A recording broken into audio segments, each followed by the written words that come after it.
नमस्कार, मैं हूं गौरव कुमार। चलिए देखते हैं दिल्ली की आज की सभी ताज़ा और बड़ी खबरें। वीडियो को लाइक ज़रूर करें, चैनल को सब्सक्राइब करें। और दिल्ली में बीते 24 घंटों के दौरान क्या है कोरोना की स्थिति, आइए डालते हैं एक नज़र। दिल्ली में कोरोना से काफ़ी राहत है। बीते 24 घंटों में 36 नए मरीज मिले। अच्छी बात यह है कि एक भी मरीज की मौत इस दौरान नहीं हुई। 35 मरीजों को ठीक होने के बाद अस्पताल से छुट्टी दे दी गई। राजधानी में अब तक 14,38,118 लोग कोरोना संक्रमित हो चुके हैं, जिसमें से 14,12,620 लोग कोरोना को मात दे चुके हैं। वहीं 25,083 लोगों की मौत हो चुकी है। अभी कोविड के 415 एक्टिव केस दिल्ली में मौजूद हैं। बच्चों का टीकाकरण नहीं, बंद होंगे स्कूल, सरकार ने दिया जवाब। बच्चों के टीकाकरण से पहले ही स्कूल खुलने पर कई लोग सवाल उठा रहे हैं। इस पर नीति आयोग के सदस्य डॉक्टर वी.के. पॉल ने कहा कि कुछ ही देशों ने बच्चों के वैक्सीनेशन की शुरुआत की है। इस बारे में WHO की कोई गाइडलाइन नहीं, क्योंकि बच्चों में संक्रमण से मौत के मामले कम हैं। कई देशों में स्कूल तब भी खुल गए थे जब वैक्सीन का नामो निशान नहीं था। उनके बयान से स्पष्ट हो गया है कि सरकार की स्कूल बंद करने की कोई योजना नहीं है। आम आदमी पार्टी ने कहा, पड़ोसी राज्यों के कारण दिल्ली में फिर पराली के प्रदूषण का खतरा। आम आदमी पार्टी के मुख्य प्रवक्ता सौरभ भारद्वाज ने कहा कि पराली के प्रदूषण को रोकने के लिए पड़ोसी राज्यों की तैयारियां सिर्फ कागजों पर है। इनकी लापरवाही से दिल्ली वालों की सेहत को बड़ा नुकसान हो सकता है। उन्होंने बताया, वायु गुणवत्ता प्रबंधन आयोग ने पड़ोसी राज्य में प्लान को खारिज कर दिया। आयोग ने कहा, कोरोना की संभावित तीसरी लहर के समय अगर पराली से प्रदूषण हुआ तो बहुत ही खतरनाक स्थिति होगी। डीटीसी ने 70 स्कूलों को भेजा एग्रीमेंट खत्म करने का नोटिस। दिल्ली में डीटीसी ने उन सभी 70 स्कूलों को एग्रीमेंट खत्म करने का नोटिस भेजा जहां पर स्कूल ट्रांसपोर्ट के लिए डीटीसी की बसों का प्रयोग किया जाता है। डीटीसी अभी 70 स्कूलों में 579 बसें भेज रही थी। अब डीटीसी ने एग्रीमेंट टर्मिनेट करने को लेकर नोटिस भेजा है। नोटिस में कहा है कि स्कूल खुलने के बाद परिवहन निगम अपनी बसों को स्कूल में नहीं भेजेगा। स्कूलों को अपने स्तर पर इंतजाम करने होंगे। सिर दर्द बुखार है तो हो सकता है डेंगू, दिल्ली में बढ़ेंगे केस।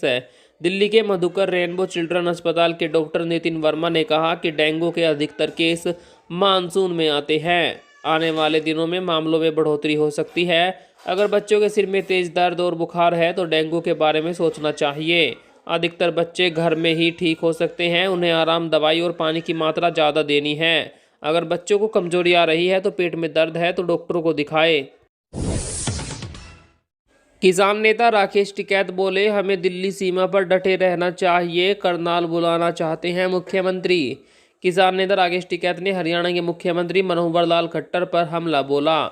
उन्होंने कहा कि वह किसान आंदोलन को दिल्ली बॉर्डर से करनाल में ट्रांसफर करवाना चाहते हैं। राकेश टिकैत ने कहा कि हमने दिल्ली को चारों तरफ से घेरा हुआ है और इनमें बहुत बड़ी संख्या में लोग हरियाणा से आए हुए हैं। टिकैत ने किसानों से कहा कि हमें हरियाणा के मुख्यमंत्री खट्टर की चाल को समझकर दिल्ली सीमा पर डटे रहना चाहिए। सांसद प्रज्ञा ठाकुर बोली, लॉटरी और सट्टा गलत नहीं होता, कई लोगों का भला हो जाता है।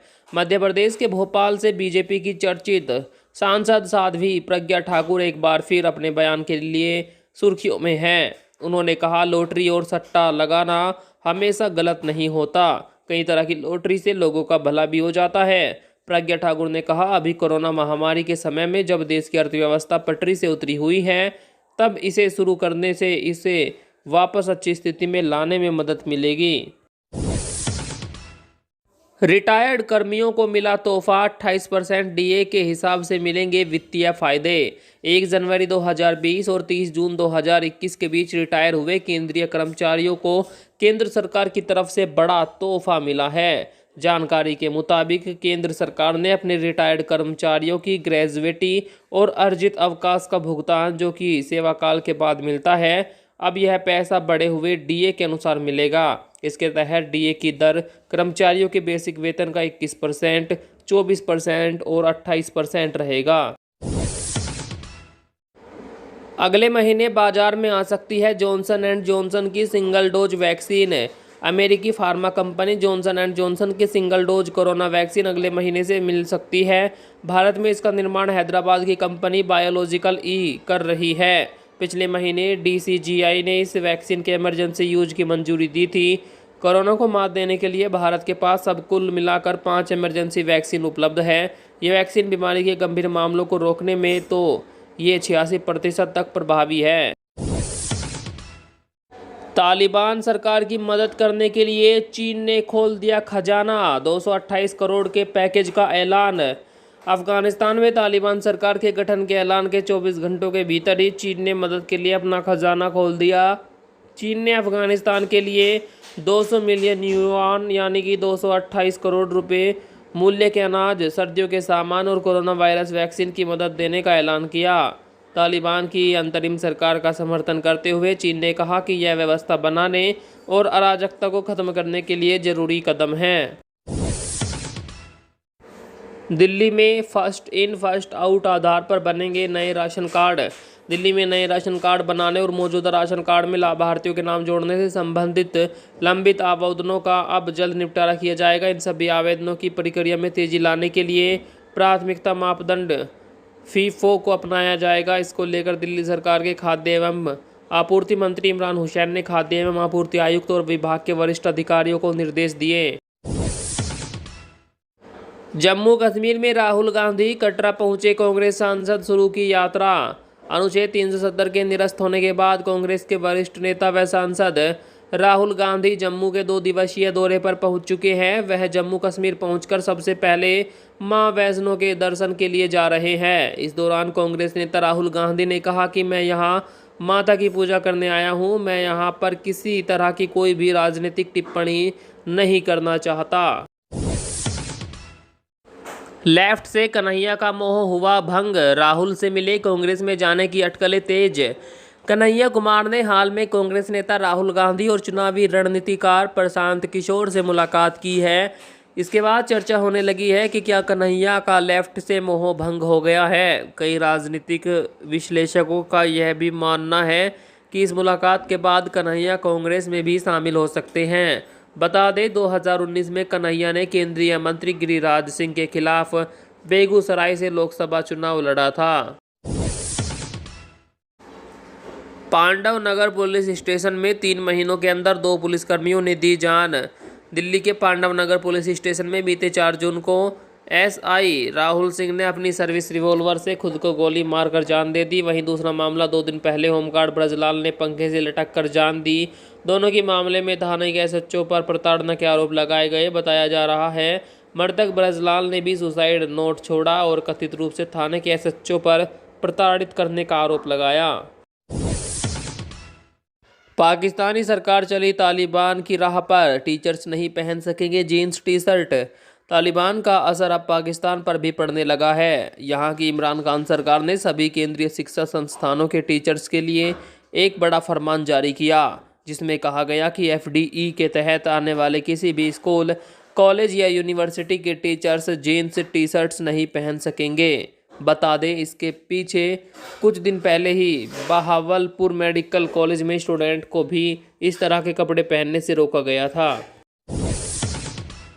सरकार बोली देश अभी भी दूसरी लहर का सामना कर रहा है, यह अभी खत्म नहीं हुई। केंद्र सरकार का मानना है कि देश अभी भी कोरोना की दूसरी लहर का सामना कर रहा है और अभी तक ये खत्म नहीं हो पाई। केंद्रीय स्वास्थ्य मंत्रालय ने बताया कि देश में 24 घंटों में 43,263 मामले दर्ज हुए हैं।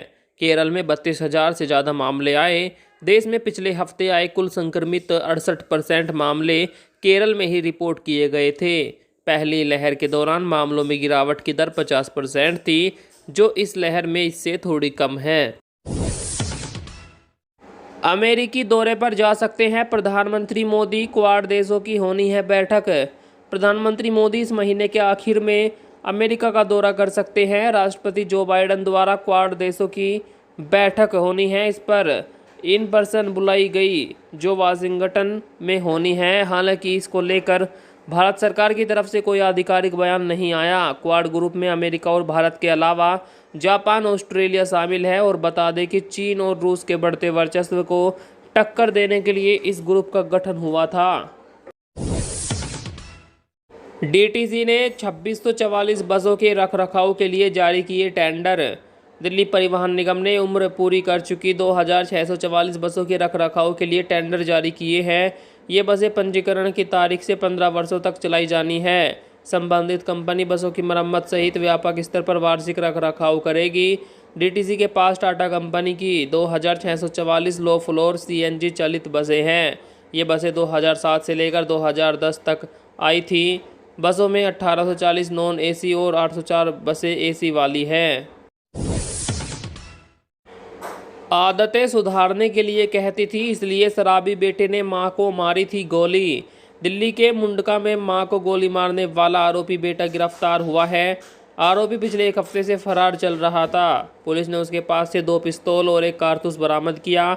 बता दें कि 1 सितंबर की रात को एक युवक ने अपनी मां रोशनी की गोली मारकर हत्या कर दी थी।